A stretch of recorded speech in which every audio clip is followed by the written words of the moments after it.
కల్తీ వ్యవహారంలో వైకాపా నేతలు బుకాయిస్తే వాస్తవాలు మారతాయా అని ఏపీ సీఎం చంద్రబాబు ప్రశ్నించారు. దేవుడితో పెట్టుకుంటే పరిణామాలు తీవ్రంగా ఉంటాయని హెచ్చరించారు. వైకాపా హయాంలో జరిగిన తిరుమల లడ్డు కల్తీ వ్యవహారంలో దోషులను వదిలిపెట్టబోమని డిప్యూటీ సీఎం పవన్ కళ్యాణ్ స్పష్టం చేశారు. తప్పు జరిగినప్పుడు క్షమాపణ చెప్పకుండా తిరిగి తమపైనే దాడి చేస్తున్నారని ఆగ్రహం వ్యక్తం చేశారు. గ్రూప్ 1 ఉద్యోగాలకు ఎంపికైన అభ్యర్థులకు తెలంగాణ హైకోర్టులో ఊరట లభించింది. గ్రూప్ 1 నియామకాలపై సింగిల్ జడ్జి ఇచ్చిన తీర్పును సీజే ధర్మాసనం రద్దు చేసింది. కాంగ్రెస్ పార్టీకి తెలంగాణ బంగారు బాతు అయిందని కేంద్ర మంత్రి కిషన్ రెడ్డి విమర్శించారు. దేశంలో ఎక్కడి ఎన్నికలు జరిగినా ఇక్కడి నుంచి డబ్బులు వెళ్తున్నట్లు ఆరోపించారు.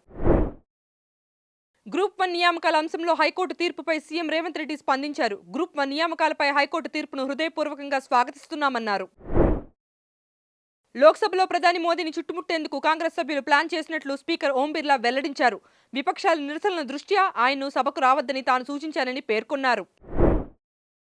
ప్రపంచ అపర కుబేరుడు టెస్లా స్పేస్ ఎక్స్ సంస్థల అధినేత ఎలాన్ మస్క్ తన వ్యాపార సామ్రాజ్యాన్ని మరింత విస్తరించేందుకు సిద్ధమయ్యారు.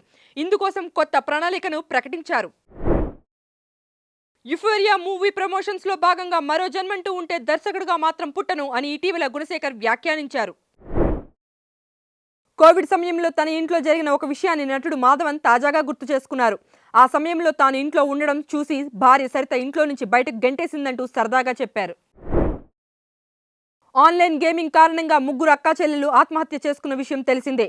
దీనిపై నటుడు సోనూ సూద్ స్పందిస్తూ 16 ఏళ్లలోపు పిల్లలకు ఆన్లైన్ గేమింగ్ పై ఆంక్షలు విధించాలని తల్లిదండ్రులకు విజ్ఞప్తి చేశారు.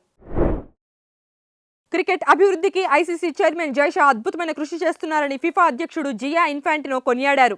ఆయన మిలన్లో జైషాను కలిశారు. తాజాగా ఇన్ఫాంటినో ఆ చిత్రాన్ని తన ఇన్స్టా ఖాతాలో పంచుకున్నాడు. Please subscribe to the channel and download the Politicos app from the links in the description.